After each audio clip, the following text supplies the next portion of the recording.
you just have to be careful about where exactly you're looking for critique or where you're like kind of advertising. And this might be a good segue into like proper ways to advertise, because there's a general good rule of thumb when it comes to advertising is that you never want to try to advertise your own work on the platform of someone else's work, and that kind of goes directly with like YouTube videos.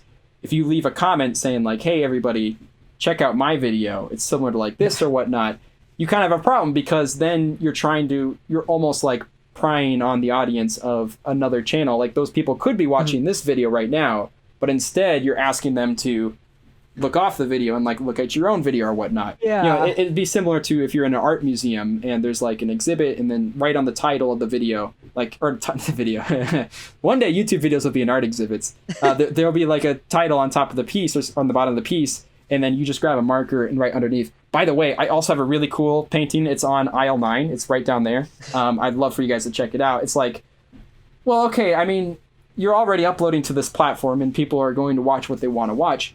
But that doesn't mean you shouldn't advertise. There's just definitely right ways and wrong ways to advertise. Yeah. It's interesting because there's a lot of stuff. Like, first off, if you are scrolling on a video and you see somebody down in the comments saying, hey, go check out my channel, like there's a pretty strong chance you're going to look at that and you're going to be like, that is like somebody who's copy and pasting, spammy, like working off that kind of thing, right? And so you're probably not going to click on it. Right. But on the other hand, there is still people who are going to click on it. And like, I don't know so much about the YouTube side of things, but I know that like sometimes, like especially with Instagram, like if you want to gain Instagram followers, like you have to put in the effort and like people and comment on people's stuff and do all that kind of stuff to kind of gain that traction. And there's going to be a lot of people, a vast majority of them will not do anything with that comment, but you're going to get some people clicking on that comment.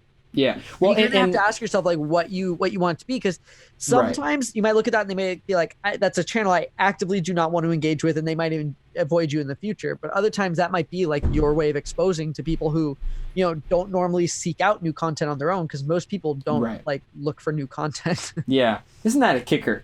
Yeah. But I think like, a good healthy way to kind of try to partially advertise, but then also, be supportive in the same ways. If you're looking for people to watch your content and get feedback from them or whatnot, a good thing to do is to first give feedback to like another creator.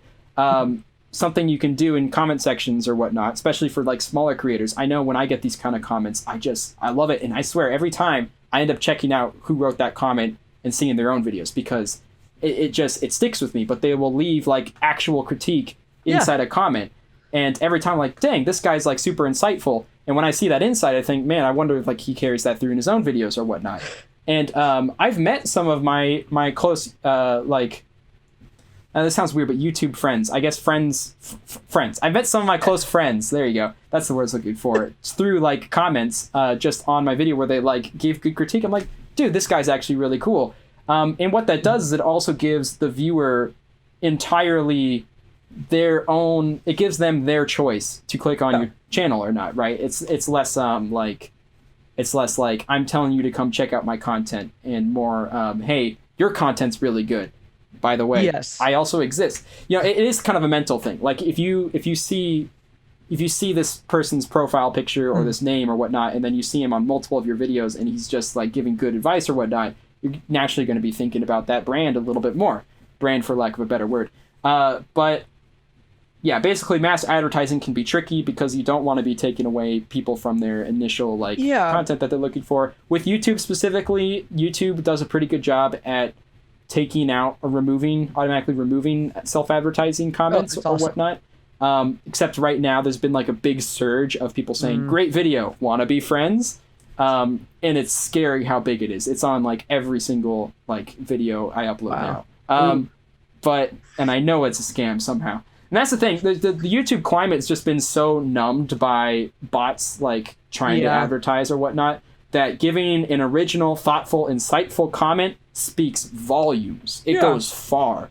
And that's going to be the thing, like you said, that's a genuine growth. That's a healthy environment, right? Because that's going to get people that are more engaged in your stuff, right? Like if somebody clicks over on your video from some mass thing, they might subscribe, they might watch 1 or 2 videos maybe, and that's it. But if you are thoughtfully engaging with people, you're being genuine, those people are going to stick around. They're going to watch every one of your videos. They're going to tell your friends, right? Right. There's a study that Edison puts out every year called The Infinite Dial, and it just looks at media and like what are people watching, how are they digesting it, what age groups, all that kind of stuff. And consistently, every single year, the thing that wins by a vast margin, especially at least in the podcasting world, is word of mouth. Like that is how people find new shows. Yeah. It's not, cross promotion is up there, but it's all like social media recommendations and recommendations from friends and family, and like everything else way down beneath. So if you get those genuine people, if you get those people who are actively enjoying your content because you engage with them in a thoughtful way, then they're going to watch your stuff and they're going to be much more interested in actually helping you grow instead of just dipping. Yeah, and growth is the key word there. It's not necessarily meaning like growth in numbers or growth in fame. It's actual creation growth, so that your art evolves when you make it again. Hey there. You just watched a clip from my creative podcast. If you'd like to check out the full episode, you can support me over on Patreon. And if not, you can subscribe to check out more clips coming here soon.